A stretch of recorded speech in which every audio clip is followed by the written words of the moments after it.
अस्सलाम वालेकुम नाजरीन, मैं हूँ शनीला अम्मार और मेरे साथ मौजूद है ज़हीर अहमद और आप देख रहे हैं हमारा प्रोग्राम टाकरा। आज सबसे पहले आप हमारे चैनल को सब्सक्राइब कीजिएगा, बेल आइकन के बटन को प्रेस कीजिएगा, वीडियो को लाइक और शेयर करना मत भूलिएगा क्योंकि आज हम बात करेंगे कि इमरान खान साहब को बहुत बड़ा रिलीफ मिल गया। रिलीफ क्या है उसके बारे में बात करेंगे। इमरान खान की पार्टी को का एक बहुत बड़ा नुकसान भी हो गया, और नुकसान क्या उसके ऊपर भी हम बात। और जो अफवाहें उड़ाई जा रही थी ग्रुपिंग की या कुछ लोगों के ऊपर इमरान का एतमाद नहीं रहा, उसके बारे में भी हम बात कर लेंगे। और एक कमीशन बन गया, कमीशन के हेड कौन होंगे और वो हेड जो थे माजी में पीटीआई की उनके साथ क्या कुर्बत रही है उसके बारे में भी हम बात करेंगे। अस्सलाम वालेकुम ज़हीर, कैसे हैं आप? जी, वालेकुम सलाम, बिल्कुल ठीक-ठाक।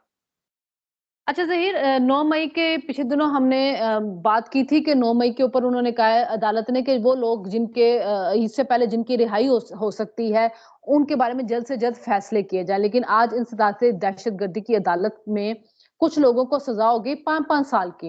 अच्छा, उसमें एक एमपीए भी हैं गुजरांवाला के, ये जलाओ, गिराओ, लोगों को नुकसान पहुँचाने में, तोड़-फोड़ करने में, इसमें उनको सज़ा मिल गई है। और कहा गया जो मेन कल्प्रिट्स हैं, जो पीछे थे, मास्टरमाइंड थे, उनके बारे में बाद में फैसला किया जाएगा। और उससे पहले इन्हीं अदालतों से जो 9 मई के ऊपर शाह महमूद कुरैशी हो गए या मुराद सईद हो गए, इनकी जो जायदादें थी उनको नीलाम करने का या उन पे कब्जा करने का भी अदालत की तरफ से मतलब हुक्म हो गया हुआ था कि इनको आप इनकी जायदाद को कुर्क कर लिया जाए। तो अब मामला जो है वो आगे बढ़ना शुरू हो गए। अभी तो सुप्रीम कोर्ट में चल रहा है कि फौजी अदालतें सजा दे सकते हैं कि नहीं दे सकती। लेकिन इंसदाद दहशत एंटी टेररिस्ट कोड जो है, वहां से सजाएं मिलना शुरू हो गई हैं और 5-5 साल की सजाएं जो है वो शुरू हो गई हैं। तो ये जो काम कहा जा रहा था कि जब हुकूमत आएगी और मोहसिन नकवी जब वजीर दाखिला बनेगा तो पीटीआई के ऊपर बड़ी सख्तियां शुरू होंगी, तो सख्तियां नजर आनी शुरू हो गई हैं। अच्छा बिल्कुल एक तो ये है कि इसमें ज़ाहिर है अभी जो सज़ाएँ हुई हैं और जो कुछ ये मामलात चल रहे थे, एक पहले नंबर पे तो ये था कि इतने 51 लोगों को सज़ाएँ हुई हैं, कुछ ये भी साबित हुए हैं कि बिल्कुल बेगुनाह थे। अब ज़ाहिर है कि जब इस तरह की चीज़ें सामने आई हैं, तो जो बेगुनाह लोग थे उनको भी जल्द से जल्द अपने घरों को पहुँचना चाहिए।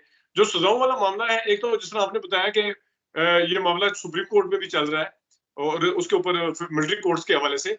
फिर ये है कि जो इंसदाद दहशतगर्दी की जितनी अदालतें हैं, इनके मेरे ख्याल पे आगे नज़रसानी की अपीलें भी हैं। मतलब है अगर किसी को किसी किस्म का कोई शक है या कोई ज़हन में आता है कि पता नहीं इनको प्रॉपर एक मिला है एक इंसाफ के हवाले से या अपना दिफा करने का प्रॉपर मौका मिला या नहीं मिला, तो उसमें वो नज़रसानी पे भी जा सकते हैं। तो मेरे ख्याल में चीज़ें जो हैं वो मंतकी अंजाम तक पहुँचनी चाहिए बजाए इसके कि वो बेगुनाह भी बैठे रहें या जिन्होंने कोई कसूर किया है, वो भी ऐसी पर बैठे रहें, दोनों एक ही उसमें बैठे रहें। ये भी अच्छा हुआ है कि जो बेगुनाह अपने घरों को जाएँगे और लेकिन ये भी है कि इनके हवाले से भी अगर किसी को कोई शक-ओ-शुबा है या किसी हवाले से है, तो एक तो कोर्ट में मिलिट्री कोर्ट वाला मामला है, दूसरा फिर ये है कि ये नज़रसानी भी कर सकेंगे, आगे जाके इनकी अपीलें भी हो सकेंगी। वो तो अपीलें तो करेंगे, लेकिन फिलहाल वो जेल के अंदर जाएँगे। और जिसमें मैंने कहा कि एक सिटिंग एमपीए भी है गुजरांवाला से, यानी कि अवाम ने उसको वोट दिए हैं, तो वो भी जेल के अंदर जाएगा। आगे अदालतें तो पड़ी हुई हैं, अभी तो सुप्रीम कोर्ट तक ये मामला जाएगा ना। लेकिन देखना ये कि जल्दी केसेज़ लगते हैं, लेट लगते हैं या जितनी देर तक उनका फैसला होता है वो अपनी सज़ा ही पूरी कर चुके होंगे। तो ये जो मामलात हैं ये देखने वाले हैं। और इमरान खान खुद भी कहते थे कि जी 9 मई के ऊपर जल्द से जल्द जो है वो आप चलाएं केसेस और सामने लेके आए लोगों को। कहीं पे वो कहते हैं कि कमीशन बना दे, सीसीटीवी फुटेज निकाल लें। और कभी वो कहते हैं कि मेरे लोगों ने जो था वो अगर आर्मी हाउस नहीं जाना था तो कहाँ पे जाना था। तो इब्हाम इसके ऊपर बहुत है, लेकिन अच्छी बात ये है कि फैसले होने शुरू हो गए हैं और सामने आना शुरू हो जाएगा। अगर कोई कल्प्रिट है, किसी ने तोड़फोड़ की हुई है, नुकसान पहुंचाए, उसको सजा मिले। लेकिन अगर कोई बेगुनाह है, अगर आपको याद हो जाए कि उन दिनों जब लिस्टें बन रही थी तो बहुत से ऐसे सहाफियों के नाम भी आ गए थे जो कवरेज करने गए हुए थे। चूंकि उनके मोबाइल की वहां पे शिनाख्त हो रही थी, वो मौजूद थे, तो उनके ऊपर भी केसेस बना दिए गए थे। तो अच्छी बात ये होनी चाहिए कि जो जो है, जिसने ये काम किया हुआ उसको सजा मिले। बाकी जो नहीं है वो आराम से घरों में जाए। अब देखना ये कि आलिया हमजा, यास्मीन राशिद, सनम सईद, इनके मामला कहाँ तक जाते हैं। हेलो, आवाज नहीं आ रही? आपकी आवाज़ बहुत ज़्यादा ब्रेक हो रही है शीला। मेरे ख्याल में बारिश हो रही है ना, और इस वजह से सिग्नलों का मसला आया हुआ है। बहुत ज़्यादा ब्रेक हो रही अब नहीं आवाज़ ब्रेक हो रही, सिग्नल का इश्यू आ रहा है मेरे ख्याल में। मैं यही कह रही हूँ ना कि बारिश हो रही है तो शायद इस वजह से सिग्नल के इश्यू बने हुए हैं। आपको मेरा समझ आया था सवाल जो मैंने किया था? नहीं, नहीं मुझे बिल्कुल शुरू में समझ आई है सारी, लेकिन उसके बाद मुझे आखिरी जो हिस्सा है ना, वो मुझे समझ में नहीं आया बिल्कुल। मैंने यही कहा है कि मतलब अच्छी बात नहीं है कि ट्रायल शुरू हो गया है, ताकि जो जिन्होंने किया हुआ है कोई गलत काम वो जेल में जाए, जिन्होंने नहीं किया वो छूट जाए। लेकिन यास्मीन राशिद, सनम सईद, आलिया हमजा, इनका मामला आपको कहाँ जाता हुआ नजर आ रहा है? देखिए, उसपे भी एविडेंस जो है वो बहुत ज़्यादा ज़रूरी है। अब जिस तरह उनका एक ये था कि आप उस तरफ बिल्कुल ना जाएँ, उनके पास तो एक ये वाली एविडेंस भी है कि आप उस तरफ ना जाएँ, वो रोक भी रही हैं। तो ये देखना होगा कि इसको अदालतों के अंदर किस हद तक वो कबूल किया जाएगा और इसको बड़े उसको क्योंकि ज़ाहिर है अभी एक शुरुआत है, हर जगह अपनी-अपनी लगी हुई हैं अदालतें दहशतगर्दी वगैरह की अदालतें जो है वो हर जगह पे हैं। तो अब ये देखना कि इस उनके हवाले से जो सबूत है क्या वो इस काबिल हैं कि उनको कन्विक्ट किया जाए, उनको कोई किसी किस्म की सज़ा दी जाए या नहीं है? ठीक है, चले अब इमरान को एक और रिलीफ भी मिल गया है ज़हीर। आज कोई एसओपीज़ तय हो गए हैं कि इमरान खान से मुलाकात करने के लिए 3 फोकल पर्सन बन गए हैं, उमैन नियाज़ी और उसमें शेर अफ़ज़ल मरवत और गौहर अली खान, जिनसे लोग जाएँगे वो लिस्टें अप्रूव करेंगे, 5 से 6 बंदे एक टाइम पे मिल सकेंगे।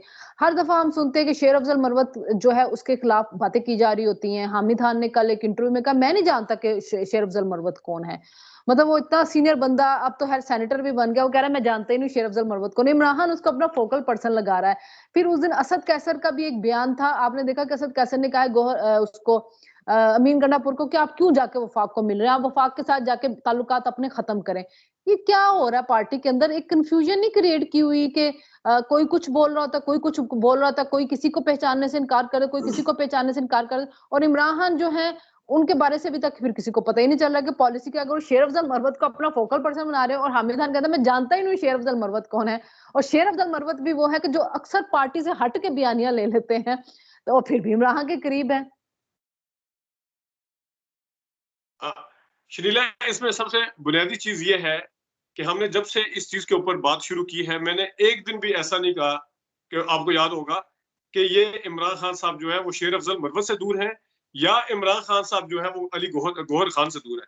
मेरा पहले दिन से मानना है, आपको याद होगा, मैं पहले दिन से यही कह रहा हूँ और आज इस चीज़ को मेरा जो मौक़िफ़ था उसको विंडिकेट कर दिया खान साहब ने। शेर अफ़ज़ल हाँ। मरवत को और गौहर को एक ही जगह पे जमा करके ये इस हुँ। चीज़ को उन्होंने विंडिकेट कर दिया मेरी उसको कि वो बिल्कुल एक हैं और उन्होंने दोनों को एक साथ जमा किया, बाहर आके इख्तिलाफ भी करते थे, वो कुछ करते थे। मेरा पहले दिन से मानना ये है कि इमरान खान साहब को पता है कि किस बंदे से क्या काम लेना है और आज उसका वाज़ह सबूत मिल गया है। उन्होंने शेर अफ़ज़ल मरवत को डिसओन नहीं किया, ना ही उन्होंने गौहर से फ़ासला इख्तियार किया है, बल्कि दोनों के अलग-अलग मौक़िफ़ के बावजूद एक बिल्कुल मुफ़ाहमत पसंदाना है, दूसरा एग्रेसिव है, उनको साथ मिला के उन्होंने ये चीज़ तय कर दी है कि जो भी फैसले करेंगे ये दोनों मिल के करेंगे।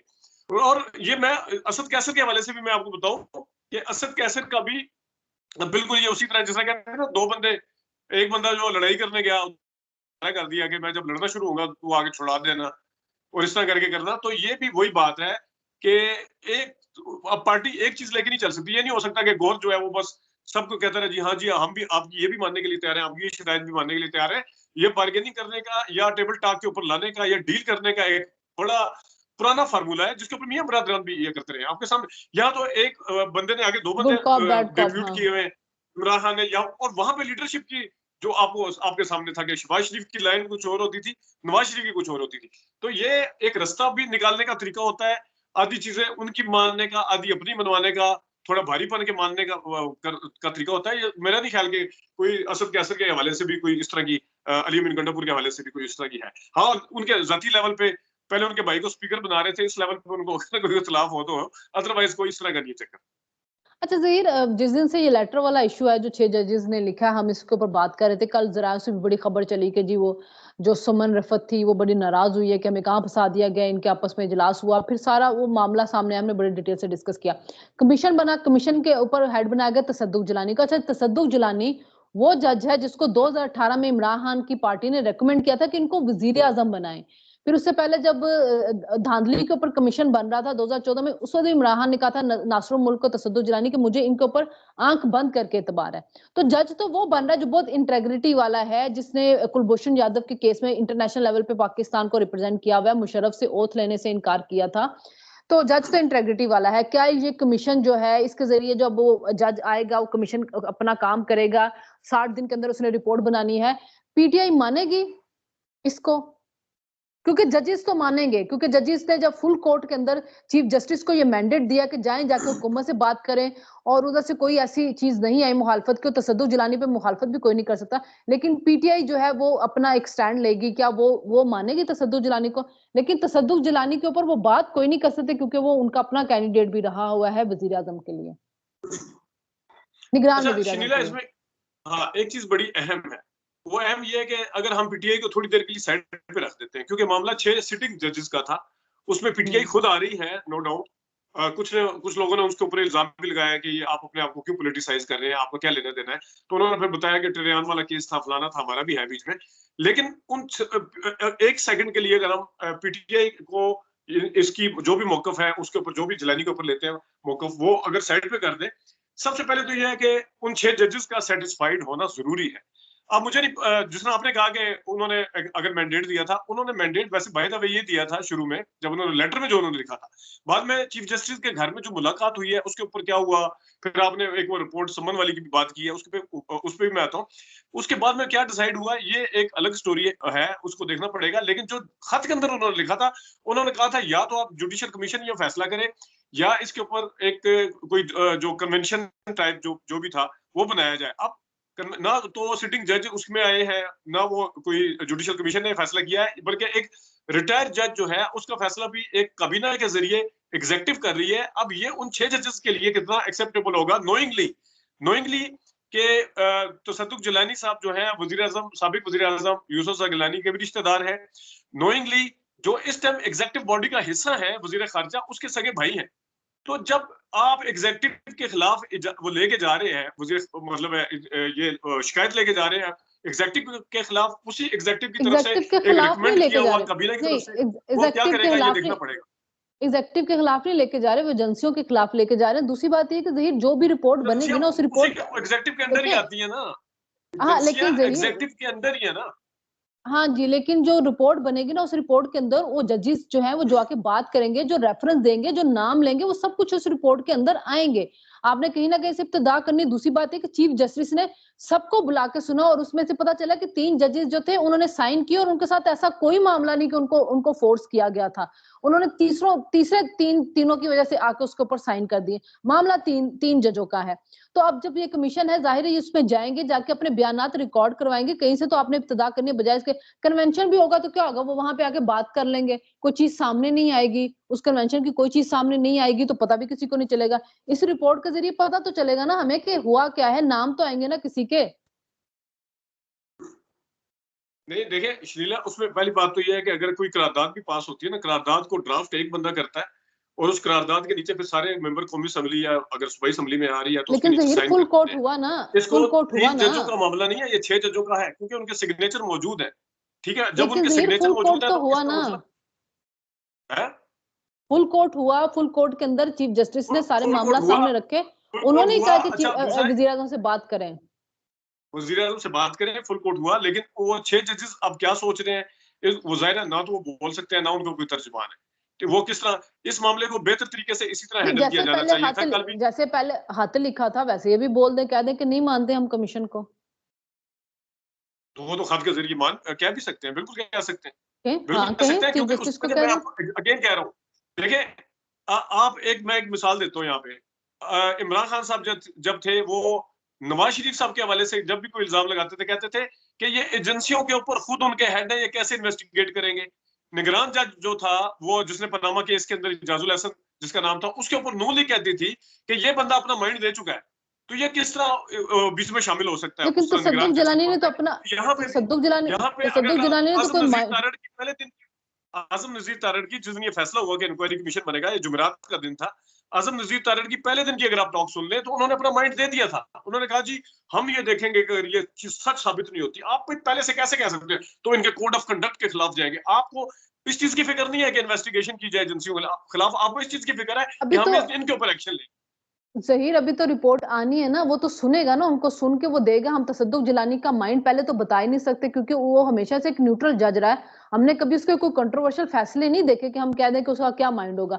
ज़ाहिर है ये जज जाएँगे, जो केसेस हैं सिवाय टेरियान व्हाइट के, उन्होंने किसी केस को कोट ही नहीं किया हुआ था किस पे। और फिर एक बात और है अच्छा, ज़हीर कि मैं नहीं कह रही, उसमें देखिए शर्मिला मैं नहीं एक और कह चीज़ रही, भी है। ज़हीर मैं नहीं कह एक और रही, चीज़ भी जो हमने पीटीआई के कल शेर परसों अफजल डिस्कस मरवत की भी कह थी, रहे हैं। इसमें हुँ। टीओआर जो होंगे ना, टीओआर से आपको पता चल जाएगा कि इस जज का या इस कमीशन का जो सिंगल रुकनी वो जो बन रहे हैं, इनका हाँ। मैंडेट क्या है? देखिए, कोई भी अब उसका आसान तरीका ये है, मैं कल भी बल्कि हामिद खान साहब भी और दूसरे तीसरे भी मिसाल दे रहे थे। एक तरीकाकार ये है कि जब भी कोई कमेटी बनती है, जेआईटी बनती है, जेआईटी के नीचे इन्वेस्टिगेशन एजेंसियां जो होती है ना, वो जाके हेल्प करती हैं। अब यहाँ पे इन्वेस्टिगेटिंग एजेंसियों के खिलाफ या इन तो केस करनी एजेंसियों ही के नहीं खिलाफ है। चार्जेस है, वही अपने खिलाफ अगर करेंगे, अगर अपने खिलाफ टीओआर में, हाँ, मैं इस हवाले से ज़हीर कहता हूँ कि अगर तहकीक तो टीओआर नहीं, में ये आता है नहीं कि इसमें ज़हीर अफसर जो है तहकीक वो तो करनी जुडिशियल नहीं होंगे। है। तहकीक तो करनी ही हाँ, नहीं है ना, उन्होंने तो उन जजेस को सुनना है। देखें, उन्होंने एविडेंस, सुनना जैसे जैसे कोई श एविडेंस तो शे इकट्ठी करती है ना, वो किसी इनका एविडेंस मौकिफ वो तो जज लेना है ना। देंगे, वो एविडेंस तो वो जज देंगे ना, वो जज देंगे वो एविडेंस के, दे ये हमें कॉल आई है, हमें कुछ इस तरह किया गया, ये मैसेज आया, वो एविडेंस उन जजों ने देने। और मैं, ज़हीर दूसरी बात है कि देखिए मेरा ये है मैं कि नहीं कह इस रही, इनको हेल्प कौन करेगा? क्या सारा कुछ खुद करेंगे बैठ के तसद्दुक जिलानी साहब? नहीं कोई एजेंसियों को तो नहीं, ये आगे एजेंसियों को किसी को ड्यूटी तो आईबी सौंपेंगे ना। हो सकता है कि आईबी को दिया जाए क्योंकि आईबी को तो इसमें नहीं कहा गया ना, आईबी का तो नाम भी नहीं लिया गया। दूसरी बात है हो सकता है जुडिशरी के आईबी बीच में आर्टिकल लोग हैं। 30 के अंडर ही है ना वो भी। आईबी आपको लगता आईबी है कि नहीं, आईबी आजाद होगी बिल्कुल एग्जीक्यूटिव से, उसके प्रेशर लेकिन से या उससे? एग्जेक्टिव में प्राइम नहीं, मिनिस्टर पे उसका इल्जाम नहीं उसका लगा ना। तरीका ये है, उसका तरीका ये है कि कल हामिद खान साहब ने भी कहा कि इसके अंदर जुडिशरी से अफसर होने चाहिए। अगर जो तो उनको ठीक असिस्ट है, करेंगे वो जुडिशरी से होने चाहिए। वो तो इधर-उधर ठीक है से नहीं होने जुडिशरी, चाहिए एजेंसियों तो वगैरह। वो फिर चीफ जस्टिस दे दें। दूसरी बात है कि ज़हीर ये शेर अफजल मरवत ने ये बात कही है कि अगर इन जजेस को कोई ब्लैकमेल कर रहा था तो इनको ये केसेस ही नहीं सुनने चाहिए थे और या फिर इनको तौहीन अदालत में उनको बुला लेना चाहिए था, या 6-7 महीने के बाद उठ के कहाँ पे आ गए और वो भी खत लिख के कन्वेंशन बुला लें। तो ये तो शेर अफजल मरवत भी ये बात कह रहे हैं ना। नहीं, नहीं, वो तो देखें, वो एक मैंने कल सुना था, उसको जियो ने उठाया भी बहुत है, वो आसमान शिराज़ी को उन्होंने इंटरव्यू दिया। वो देखिए, वो एक आइडियल बात कर रहे हैं। वो एक आइडियल बात ये कर रहे हैं कि उस टाइम ये इनको उठना चाहिए था। अब ये नहीं कह रहे कि इस चीज़ की इन्वेस्टिगेशन नहीं होनी चाहिए। वो उन्होंने पहले यहाँ ये से कहा नहीं, है। लेकिन मैं उन्होंने ये कहा कह रही हूँ कि टाइम इनको रिपोर्ट करना चाहिए। कि डाउट में तो वो भी डाल रहे हैं ना, इस तरह जजों को उस तरह से ऑन वो भी नहीं कर रहे, डाउट में तो वो भी डाल रहे हैं। अच्छा चले हम लास्ट में फटाफट रैप अप कर लेते हैं कि ये जो एक थोड़ा सोशल इश्यू है कि जो ड्रग्स का मामला बड़ा चल रहा है, सिगरेट के ऊपर जब भी इलेक्शन बजट करीब आता है तो कहा जाता है कि जी बड़ा टैक्स लगेगा, लेकिन टैक्स लगता नहीं। और बहुत से हमारे सिटिंग एमएनए एमपीएस जो वो इसमें इन्वॉल्व है, उनकी अपनी फैक्ट्रियां सब कुछ है। बहुत ज्यादा ड्रग्स का इस्तेमाल भी बहुत बढ़ रहा है। पिछले दिनों मरियम नवाज के मैंने ट्वीट देखी हो तो पंजाब के अंदर बहुत जगहों पे रेड किया गया, बहुत से लोगों को पकड़ा गया और छापे मारे गए। हमारे एक सहाफी हैं फखर दुरानी, उन्होंने खास तौर पे गुजरांवाला का मेंशन किया कि वहां पे यंग बच्चों को सप्लाई किया जाता है, वहां पे छापा मारा, उनको गिरफ्तार किया गया। तो एक तो मेरा ख्याल में कि सिगरेट के ऊपर बहुत ज्यादा टैक्स लगाना चाहिए, दूसरा हुकूमतों को ड्रग्स को कंट्रोल करना चाहिए, सजाएं सख्त होनी चाहिए। दुनिया में आपने देखा सऊदी अरब में गर्दन काट दी जाती है, आप बैंकॉक जाए वहां पे भी जेलों में डाल दिया जाता है। दुनिया के हर मुल्क में इस पे सख्त से सख्त सजा है, जापान में गोलियां मार दी जाती, पाकिस्तान को भी सख्त सजा देनी चाहिए कि नहीं ड्रग्स के ऊपर, ताकि हमारे बच्चे जो तबाह ना हो। देखिए, ड्रग के मामले पे तो खास तौर पे बिल्कुल मैं आपसे एग्री करता हूँ, और वैसे भी आम तौर पे भी पाकिस्तान के अंदर क्या दुनिया भर में अगर आप कानून उठा के देखें ना शनीला, वो किसी मुफक्किर का कॉल है कि दुनिया की कोई भी कौम महज़ब नहीं है। सिर्फ कानून की जो इम्प्लीमेंटेशन है ना, वो उनको महज़ब हम्म, बनाती है। अब मैं उसकी मिसाल देता हूँ। बनाता है। यहाँ पे इशारे जो तोड़ते हैं, हम सिग्नल तोड़ते हैं ना ट्रैफिक के। हाँ, अच्छा, दिन के टाइम भी हम दाल लगा के तोड़ लेते हैं, रात के टाइम तो हम अपने ऊपर फर्ज समझते हैं 12 बजे कि हमने इशारा तोड़ना है। हाँ नहीं मैं तोड़ना सिंगापुर तो रह है। के आया हूँ शनीला, सिंगापुर में वो पैदल चलने वालों के लिए होता है कि वो ग्रीन लाइट जलेगी तो पैदल चलने वाले जो है ना वो सड़क क्रॉस कर हम्म, सकते हैं, ठीक है? रात के 1 बजे का टाइम हो, 1:30 बजे का टाइम हो, 1 किलोमीटर आपके लेफ्ट साइड, 2 किलोमीटर तक आपके लेफ्ट साइड पे कोई गाड़ी नहीं आ रही। 2 किलोमीटर तक आपके राइट साइड पे कोई गाड़ी नहीं आ रही, रोड के ऊपर गाड़ी है ही नहीं है। वो पैदल चलने वाले बंदे खड़े हुए हैं वहाँ पे। ये क्या है? हम्म, उन्हें पता है कि हमने यहाँ पे रोड क्रॉस किया, एक्सीडेंट हमारा नहीं होना। ये तो गाड़ियाँ आ ही नहीं रही गाड़ी। सिर्फ जो हम इसकी कानून की खिलाफवर्जी करेंगे, उसके अगेंस्ट हमें जो कुछ जुर्माना पे करना पड़ेगा, वो फाइन सब के सामने। जुर्माने तो बहुत ये बहुत हैवी होते हैं। ये तो इसमें तो आप मतलब नशे के हवाले से, ड्रग्स के हवाले से तो आपकी नस्लें सारी तबाह हो जाती हैं, और इतनी हुई हैं और भुगतना पड़ता है। इसके हवाले से बिल्कुल सख्त करना चाहिए। हम तो एक मतलब देखते देखते अब यहाँ तक पहुंच गए हैं। कानून की इम्प्लीमेंटेशन है ही कोई नहीं है, किसी के लिए नहीं है। हाँ। उसको वो सख्ती के साथ लागू करना चाहिए। बिल्कुल। और आपने जो ट्रैफिक की बात की थी, जब मैं बात करती हूँ अरब कंट्रीज़ के अंदर, बहरीन गए, दुबई गई इधर साइड पे, तो जो सिग्नल रेड्स वो सिग्नल जिनका ग्रीन होता था, वो यूँ करके जा रहे होते थे और मैं कहती थी कि नहीं, हम तो सिग्नल पे भी आहिस्ता करते, पता चलता है कि जी कोई सिग्नल नहीं तोड़ सकता, क्योंकि 1 उसके वार्निंग, 2 हाँ, वार्निंग उसकी और वजह यही है ना, तीसरे उस पे लाइसेंस हाँ, कैंसल होगा और लाइसेंस फिर मिलते नहीं है वहाँ पे। यहाँ पे नहीं है, ₹500 हम इसलिए जुर्माना और हम इस ₹1000 और आपने बिल्कुल सही कहा है।